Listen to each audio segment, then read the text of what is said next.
மாதம்பட்டி ரங்கராஜ் அவரோட முதல் மனைவி ஸ்ருதியை டிவோர்ஸ் பண்ணாம அவரோட காஸ்டியூம் டிசைனர் ஜாய் கிறிசல்டாவை கல்யாணம் பண்ண விஷயம் பலருக்கும் தெரிஞ்சிருக்க வாய்ப்பு இருக்கு. ஜாய் கிறிசல்டா மாதம்பட்டி ரங்கராஜ் என்னை கல்யாணம் பண்ணி கர்ப்பமாக்கி ஏமாத்திட்டாரு அப்படின்னு சொல்லி கமிஷனர் ஆபீஸ்ல கம்ப்ளைண்ட் கொடுத்திருந்தாங்க.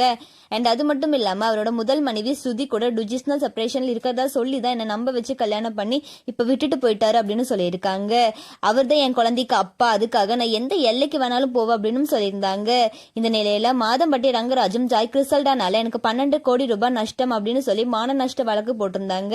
இந்த நிலையில கொஞ்ச நாள் முன்னாடி தான் ஜாய் கிறிசல்டா கிட்ட 6 மணி நேரம் விசாரணை நடந்துச்சு.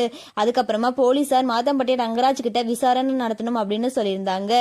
இந்த நிலையில ஜாய் கிறிசல்டா இங்க இன்ஸ்டாகிராம்ல ஒரு போட்டோவை ஷேர் பண்ணி, ரங்கராஜ் உங்க அப்பா, மாதம்பட்டி ரங்கராஜ் உங்களை கைவிட்டாலும் என் கைகள், என் இதயம், என் ஆன்மா எப்பொழுதும் உங்களின் முதல் வீடாக நிற்கும் என்று நான் உங்களுக்கு உறுதியளிக்கிறேன். நாங்கள் இன்னும் பாலினத்தை சோதிக்கவில்லை. என் கணவர் மாதம்பட்டி ரங்கராஜுக்கு ஒரு பெண் குழந்தை வேண்டும் என்று ஆசை. இப்போதோ அப்பா குழந்தையை பிறப்பதற்கு முன்பே கைவிட்டார் அப்படின்னு சொல்லி ரொம்ப எமோஷனலா ஷேர் பண்ணியிருக்காங்க.